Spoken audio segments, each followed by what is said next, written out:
안녕하세요. 친절한 영화쌤입니다. 2학년 2학기 받아쓰기 세 번째 영상입니다.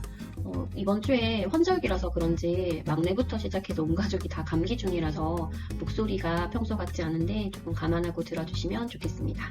오늘은 5단원 간직하고 싶은 노래, 6단원 자세하게 소개해요. 두 단원의 받아쓰기 내용 같이 한번 살펴보도록 할게요. 알밤 줍는 다람쥐. 줍는은 어떻게 발음하면 좋을까요? 자, 받침의 비읍이 두 번째 음절 니은의 영향을 받아서 미음으로 변화하기 때문에 표준 발음은 줍는입니다. 이때 니은이나 미음, 이음과 같이 코를 울리며 나는 소리를 비음이라고 하는데요. 비읍은 비음이 아니지만 두 번째 음절에 있는 비음, 니은의 영향을 받아서 비음인 미음으로 바뀌게 됩니다. 자, 이를 문법에서는 비음화, 자음동화 현상 중에 하나로 보는데요. 초등 아이들에게 이런 것까지는 알려줄 필요가 없을 것 같고요.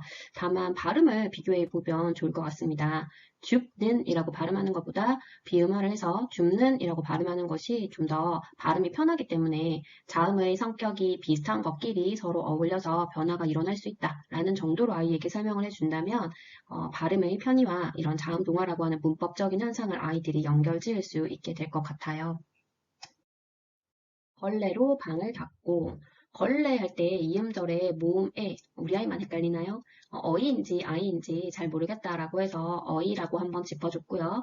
김에 청소하면서 쓸 수 있는 다른 물건들도 같이 한번 살펴보았습니다. 빗자루의 경우에는 비에 자루가 결합되어서 이루어진 말이기 때문에 이름절 받침에 시옷 들어간다라고 한번 확인해 봤고요. 쓸의 밭기가 표준어거든요. 사투리인 것 같기도 한데 주변에 어르신분들 중에서 쓰레바지라고 얘기를 하시는 분들이 많아서요. 쓰레받기라고 사전 찾아서 아이에게 한번 확인을 시켜줬습니다. 두 번째로 닫고는 표준 발음이 닫고입니다. 이름절 받침의 쌍기역은 대표음인 기역으로 소리가 나고요. 이 기역과 두 번째 음절의 기역이 만나면 두 번째 음절의 기역이 된 소리로 바뀌어서 닫고가 표준 발음입니다. 그러면 닫다라고 하는 말에 모음으로 시작되는 어미 아가 왔을 때는 어떻게 발음하는 것이 표준 발음일까요? 이번에는 그대로 연음되어서 닫까라고 발음하는 것이 표준 발음입니다. 옥수수 알갱이가 알갱이, 알맹이 헷갈리지 않으시나요? 사전을 찾아보면 알갱이는 열매나 곡식 따위의 나다를 의미하고요. 알맹이는 껍데기나 껍질을 벗기고 남은 속 부분을 의미합니다. 가끔 이 알갱이가 들어가야 될 자리에 알맹이를 쓰는 경우가 있어서요. 사전을 통해서 한번 확인을 해보고 아이에게 사례를 들어서 한번 설명을 해주었습니다. 엄마, 아빠, 일터 갈 때. 이 표현에서 제일 마지막에 나오는 때는 어떠어떠한 경우를 의미합니다. 앞에 오는 갈은 가다라고 하는 말에 리을이 붙어서 관여 역할을 하죠. 뒤에 오는 때를 꾸며주는데요. 이때 꾸며주는 말 갈과 꾸밈을 받는 말 때는 서로 다른 단어이기 때문에 띄어 써줍니다. 낙엽을 밟다. 아이가 이 문장을 읽더니 왜 낙엽할 때 받침이 비읍이냐고 피읍이 아니냐라고 물어보더라고요. 그래서 저게 무슨 말이야? 라고 물어봤더니 나뭇잎 할 때는 피읍 받침 쓰지 않냐고 이렇게 되물어보던데 아이의 말을 듣고 보니까 이거 헷갈릴 수 있겠다 싶더라고요. 우리말로 잎은 받침에 피읍을 쓰고요. 이거를 한자로 쓰면 잎 엽자라고 받침에 비읍을 쓰죠. 그래서 아이에게 사전을 찾아서 이걸 한번 보여줬고요. 과학 동화나 과학 교과서에 자주 나오는 엽록소라고 하는 말에서 엽이 한자로 잎을 의미하는 것이라고 그래서 받침 비읍 쓴다라고 아이와 한 번 더 확인을 해보았습니다. 두 번째로 밟다는 어떻게 발음을 해야 할까요? 이거 밟다라고 발음하는 분도 많으시죠? 겹받침 리을 비읍의 발음이 조금 까다로운데요. 우선 넓다, 짧다, 얇다처럼 겹받침 리을 비읍은 리을로 발음하는 것이 원칙입니다. 밟다는 이 규칙의 예외거든요. 밟다, 밟고, 밟지와 같이 다소 어색하지만 비읍으로 발음하는 것이 표준 발음입니다. 또한 넓다는 이 리을 비읍의 원래 발음대로 리을로 발음을 하지만 넙죽하다, 넙둥굴다와 같은 표현은 비읍으로 발음을 합니다. 예외적인 사항들을 우선적으로 아이와 한번 살펴보면서 표준 발음이 인지될 때까지 여러 차례 들려주시면 좋을 것 같아요. 겹받침 발음에 관한 내용은 4학년 1학기에 배우거든요. 모국어이기 때문에 정확한 발음은 저학년이 2학년에서 먼저 익히고 그 원리는 4학년에서 정리하게 되는 것으로 교육과정이 구성이 되어 있는 것 같은데 정확한 발음부터 인지하고 있으면 후에 학습을 할 때 훨씬 도움이 되겠죠. 방이 넓어진 것 같구나. 자, 넓어진 표준 발음 한번 생각해 볼까요? 바로 앞 화면에서 리을 비읍의 표준 발음은 리을로 하고 밟다나 넙죽하다, 넙둥굴다의 경우는 예외적으로 리을로 발음한다 라고 말씀을 드렸는데요.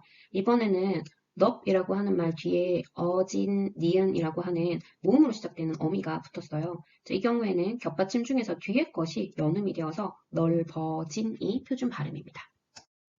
꼬리가 동그랗게 말린 빨간 꽃들 피어라. 우선 동그랗게 표준 발음 한번 생각해 볼까요? 3음절 받침의 히읗과 4음절 첫소리 기역이 축약되어서 동그랗게가 표준 발음입니다. 두 번째로 동그랗게와 빨간 공통점 한번 찾아볼까요? 동그랗다, 동그랗게, 빨갛다, 빨갛고 모두 히읗으로 받침이 들어가 있는데요. 이 뒤에 모음으로 시작되는 어미가 오면 동그란, 동글에서 빨간, 빨개서 빨겠다처럼 히읗이 없어집니다. 활용을 할 때 변화하지 않는 부분, 이걸 문법적으로는 어간이라고 하는데요. 동그랗다, 빨갛다 모두 이 어간이 히읗 받침으로 끝이 납니다.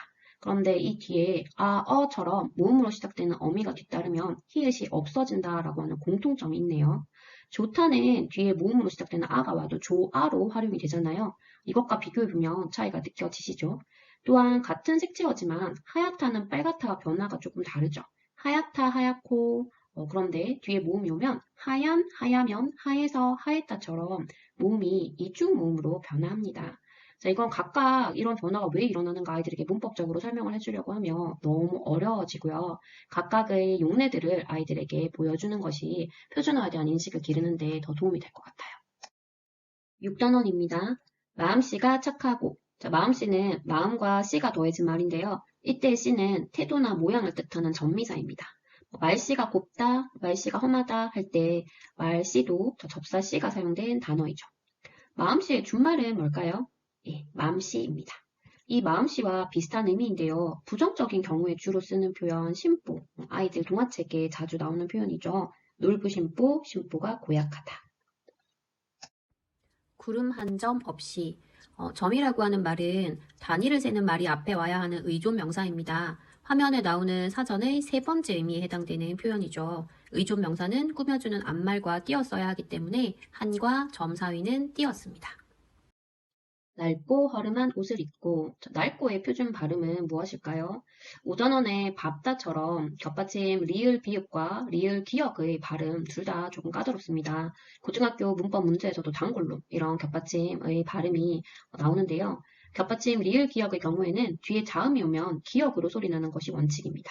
그런데 자음 기역이 뒤에 오면 리을로 소리를 냅니다. 예외가 좀 특이하죠. 그래서 같은 어간을 가지고 있음에도 낙다, 낡고, 막다, 막지, 맑고, 붓다, 붉고, 박다, 박지, 밝기. 뭔가 이렇게 적어놓고 보니까 발음이 더 어색하죠.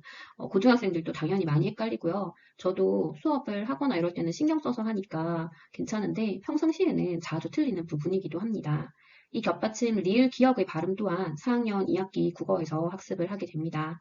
초등 국어에서 배우는 문법은 그 양은 적지만 제대로 익혀두면 문법을 집중적으로 배우는 중학교 국어 학습이 훨씬 쉬워지고요.